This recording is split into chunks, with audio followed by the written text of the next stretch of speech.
Hi, it's Allison Scar again with a quick tips and tricks video when making a jelly roll rug. I will tell you this is not a step one to the last step of any pattern. It's really just tips and tricks on making a jelly roll rug that I wanted to share with you from my learning experience from watching people making the rugs. A big complaint of making a jelly roll rug is that it doesn't lay flat. As you can see, this one lays nice and flat. It's one of my first rugs. I've made about a dozen of them, and I just enjoy the whole process and find it very easy to do, and it's a nice break from a complicated project. So I'm putting the rug aside. I just wanted to share one little piece about it, though. I start with the lighter colors in the center with the strips, and I move my way out to a darker color in most cases because it frames it really nicely. As far as the thread, I wanted to share with you that I use a 50 weight thread on top and bottom. And what I do there is just make sure that it's a neutral color thread because I find that there's not a lot of distraction with the neutral type thread. So I just want to put this aside. I wanted to show you the finished product, but every single one of them looks different. So let's start with some ideas for some of the other ones. This one's a very soothing collection of strips put out by Moda, but I find them very soothing, and you could actually put them in any order that you'd want. And on the other side, there's the bright colors, and here I would use the yellows, move into the greens, the blues, and then all the way through the darker colors on the outside of the rug, because it does frame the rug beautifully. That's put out by Kansas Studio. It's called Color Sphere. It's a little older collection, but you'll get the general idea. So let's talk about, that's the finished product, that's the pattern. Let's talk about supplies. So let's moving on to supplies. Katahdin on a roll is the product that we're going to be using. And this is my favorite 2.5-inch strip. And this is also available now in 2 1/4, and I was interested in trying those because I cut my binding strips at 2 1/4. So I'm going to use my leftover strips with this particular set of 2 1/4-inch strips. You're going to need the 50 yards, not the 25. You're going to need the 50 for the regular size jelly roll rug. If by chance you get a 25-yard package, you need 2. They run about $28 total for the 50. And you will not use the entire roll. Save those leftovers for adding to another rug at a later date. So those are the strips.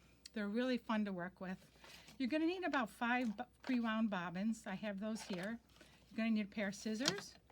I have Wonder clips here just as a standby. I use a regular screwdriver and a seam ripper. You're going to need that. You're going to need a hot iron that has capability of using steam. And you're going to need a nice flat pressing surface and working surface as you're sewing. You're also going to need some Best Press or the like. I like Best Press. It's a really nice starch for using during the process. And I'm going to spray this sprayer. It's an aerosol sprayer that I actually bought on Amazon, and I filtered my search for this under beauty products rather than craft products, and you'll spend less money. But this is where I put my Best Press, and you're going to watch the steam. And with that, you're going to notice that it's a nice, thin, very even spray. And with that, the benefit of that is that this goes a lot farther, and this does a really nice job on the actual quilt, on the actual jelly roll rug. So this is all you really need to make the rug. That's this and the strips. So let's get started. On the machine, I want to point out that I recommend a 12 to a 16 gauge needle. I'm actually been making them with a 12 gauge needle with no problem. I do recommend a new needle when you start making the rug. Again, it's the neutral matching thread, and I use Aurifil thread for the most part. And I also, you can use a walking foot if you're interested in doing that. I'm just using a 1/4-inch foot for this. It doesn't have a flange on it, so it's perfect for me. And sometimes you may want to work with the pressure, the foot of the pressure of the foot, but in this case I didn't need to. I didn't feel I needed to. That's just something to keep in mind as you're sewing because it's a lot of bulk. I'm using a straight stitch plate right now, the single hole, while I'm putting the strips together, but you're going to have to switch that to go to the zigzag stitch for the remainder of the project. But I'd really like the single hole for the straight stitch for obvious reasons. It just gives a better stitch.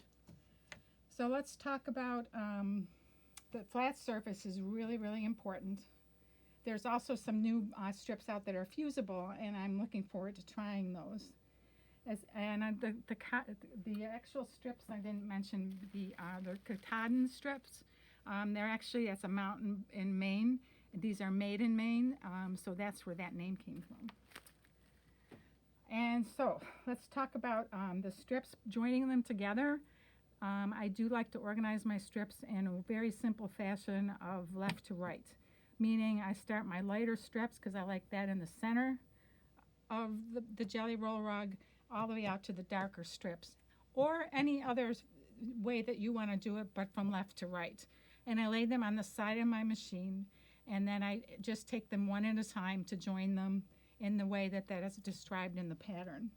If you find out you actually screw up the direction of where the strips are going, you can practice with a pin before you actually start sewing to make sure you're not joining them the wrong way. Or just cut it off and start over again, because it's a very small piece of the strip that you're actually throwing out. And I wouldn't bother getting out a seam ripper. I would just cut it off.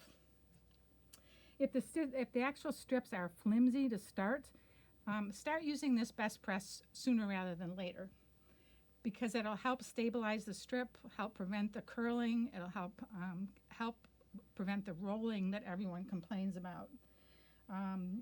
The start of the rug, I just want to share with you how I start the rug.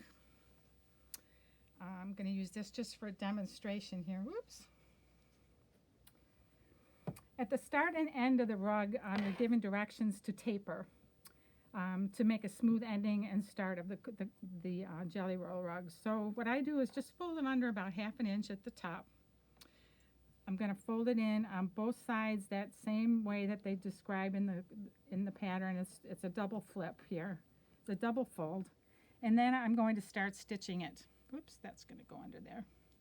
We'll start over. This is actually the first thing you're going to do is actually take the 2.5 inch strip, fold it in half, and then I just cut, like I used about 4 inches of the strip and just tapered it in. That aids in making it a nice, even, smooth seam. So here it is. I'm moving it in, and then I'm going to flip it again. Whoops. I could actually iron this down after I've done it, but this is the way it's going to look.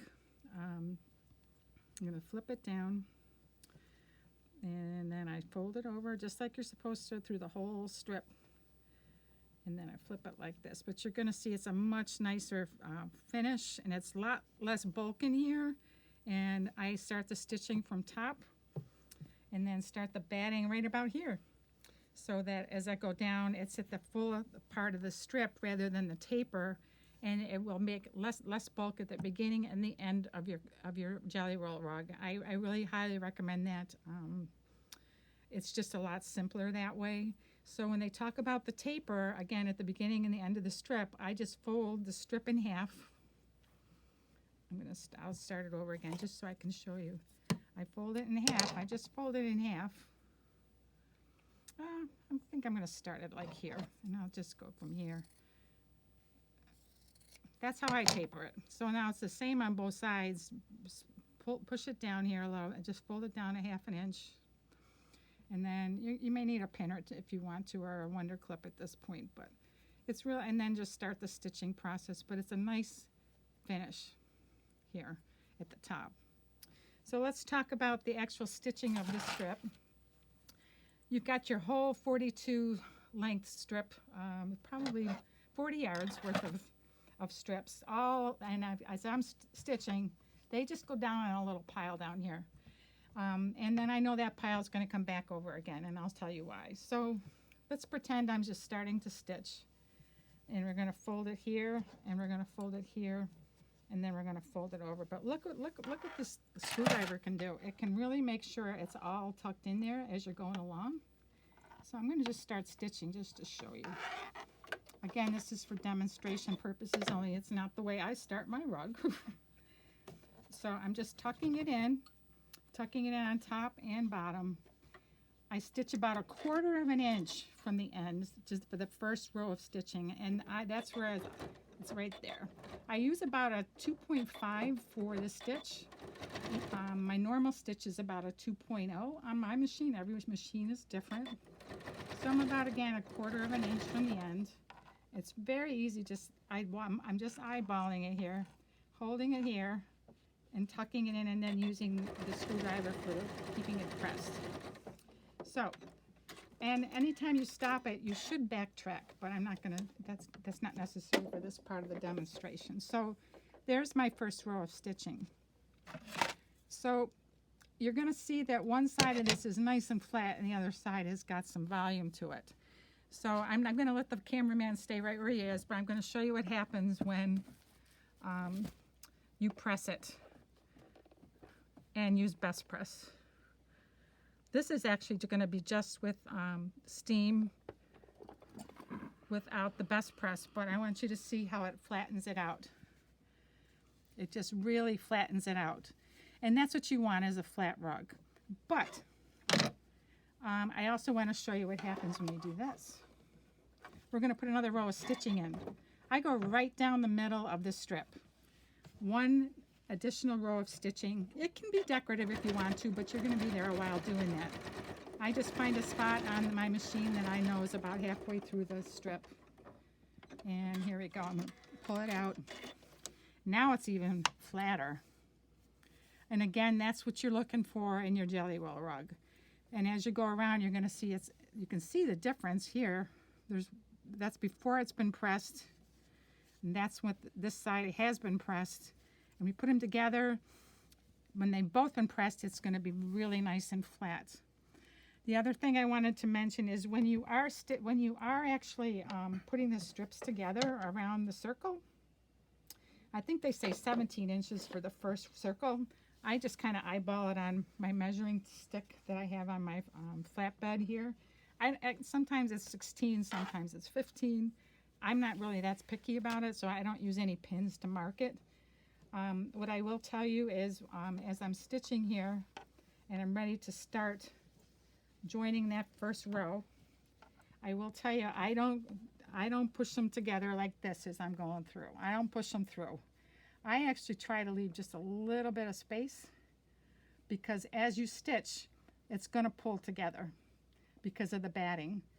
And once you started your stitching, again, I'm going to pull out that best press. I'm going to pull out this iron every 2 rows and flatten it.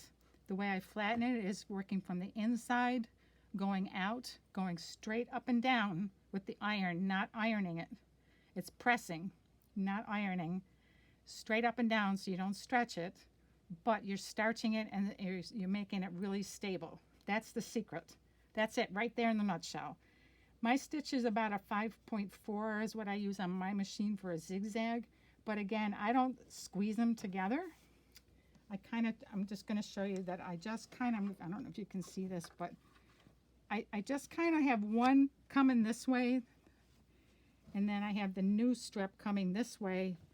I just kind of place them together. I don't squeeze them together. That's where the rolling starts. I'm going to tell you that's where the biggest problem is right now with the rolling. I will tell you also that I know the pattern calls for putting it in a ball to help you get organized and stay organized.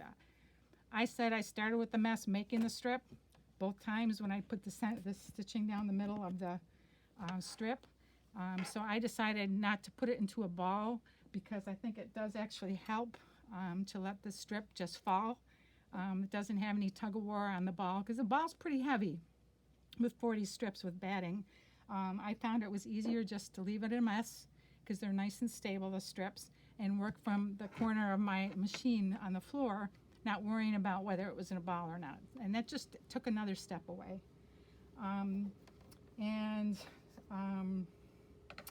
Let's see if I mentioned everything.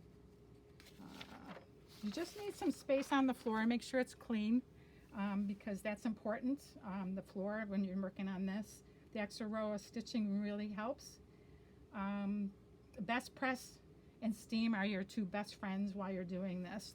I have the Wonder Clips out because sometimes they're helpful if you got to stop or do something, or you're just having a little trouble. It is a nice way to hold.